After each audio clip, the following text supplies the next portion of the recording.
Nchini Australia, maelfu ya watu walijitokeza barabarani katika maandamano.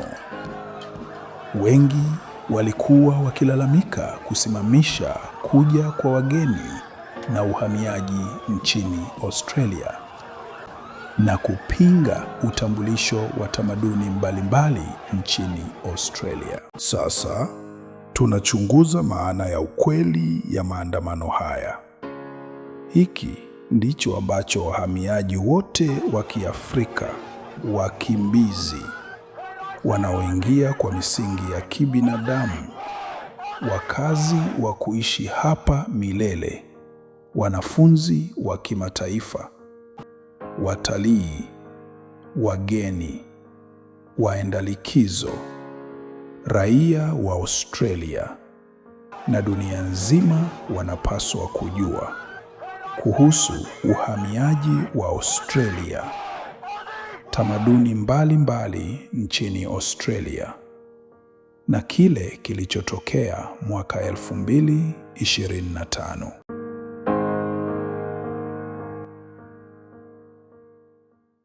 Katika mwezi wa Agosti na Oktoba mwaka 2025, mikutano na maandamano iliyoitwa March for Australia, maandamano kwa ajili ya Australia, ilienea katika miji mikuu ya Australia: Sydney, Melbourne, Brisbane, Perth na Adelaide. Watu walioandaa hayo maandamano walisema walikuwa wakipinga kuja kwa watu wengi kuishi Australia, yaani uhamiaji wa kupindukia. Walidai kwamba gharama za nyumba, makazi za kutumika, vitu muhimu za kuishi kama maji, umeme, huduma za afya, usafiri, majengo na mabarabara ziko katika shida kutokana na watu wengi zaidi kuingia Australia.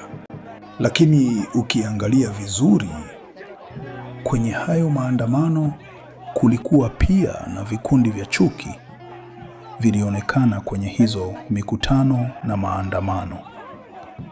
Vikundi hivyo vilitumia maneno za chuki kama vile okoa utamaduni wa kizungu na Australia ya wazungu milele. Polisi pia waliona kwamba mapigano yalizuka kati ya waandamanaji waliokuwa wakipinga watu wahamie Australia na waandamanaji wenzao waliokuja kupinga chuki na utengano kwa watu wanaoishi Australia, na walikuja pia kuunga mkono wahamiaji na tamaduni tofauti nchini Australia. Viongozi wa serikali ya Australia na viongozi wa miji ya Australia walilaani na kukataza hizo vurugu, na huo ujumbe wa ubaguzi wa rangi ulioonekana kwenye hayo maandamano. Waziri Mkuu wa Australia na waziri wa masuala ya tamaduni walithibitisha tena kwamba taifa la Australia linaendelea kujitolea kwa umoja, ukweli na wageni wenye thamani kwa nchi. Hili ndilo linaifanya Australia kuwa nchi salama na ya amani. Hata kama kulikuwa na hizo kelele zote barabarani, ukweli ni kwamba sheria za wageni kuingia Australia zinaendelea kukaribisha wahamiaji, wakimbizi, wanafunzi wa kimataifa na wafanyakazi wenye ujuzi kutoka dunia nzima, wakiwemo watu kutoka Afrika kuja kuishi Australia.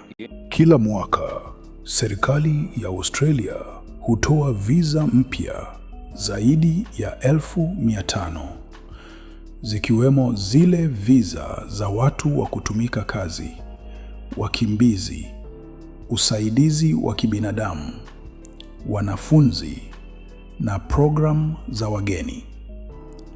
Visa za kibinadamu na wakimbizi za kusaidia watu wanaokimbia vita na mateso, wakiwemo Waafrika, miongoni mwa wageni wanaokuja Australia kuishi. Katika Australia, utamaduni mbalimbali, yaani multiculturalism, inaendelea kuwa moja ya nguzo kuu za jamii ya Australia. Inakuza heshima, haki na kujumuishwa kwa kila mtu bila kujali kabila, dini au asili ya mtu. Serikali ya Australia imesema wazi ya kwamba utamaduni tofauti za kutoka nchi zingine zinaruhusiwa na kukaribishwa, zinaheshimiwa, zinasifiwa, zinapiganiwa na kusukumwa mbele katika nchi ya Australia. Hizo ni kama nguvu ya Australia ya kisasa. Kote nchini, watu wa kutoka Afrika wanaoishi Australia wanachangia katika sekta nyingi za kazi, kuanzia huduma za afya na ujenzi hadi elimu na biashara. Watu wa kutoka Afrika pia wanachangia utamaduni tofauti wa Australia kupitia burudani, chakula, mitindo na mengine mengi. Ingawa maandamano yanaweza kuleta hofu katika nchi ya Australia na kukosesha watu amani, Waaustralia wengi wa kutoka nchi mbalimbali na waliozaliwa nchini wanaendelea kuwathamini watu wote na wageni nchini Australia. Wanatambua kwamba watu wa kutoka nchi zingine dunia nzima wameleta maendeleo na wameunda uchumi na utambulisho wa kimataifa wa Australia. Ni muhimu kuelewa kwamba kila nchi ina mazungumzo kuhusu wahamiaji, lakini serikali ya Australia, kuanzia bunge hadi mashirika na makundi ya kijamii, zimekuwa zikitetea haki za watu wote, nafasi kwa wote, na kukubali watu wote nchini Australia. Maandamano yanaweza kuwa yalionekana kuwa na kelele kubwa, lakini hayaelezi misingi wa taifa la Australia. Kwa kila sauti inayokataa amani, ungwana na ustaarabu, kuna zingine nyingi ambazo zinasimamia umoja na heshima. Kwa Waafrika ambao tayari wako Australia na wale wanaopanga kuja kupitia masomo, kazi au kuishi, ujumbe ni wazi. Australia inaendelea kuwapokea mchanganyiko wa watu wenye tamaduni nyingi tofauti. Nchi ya Australia imejitolea kuishi pamoja kwa amani.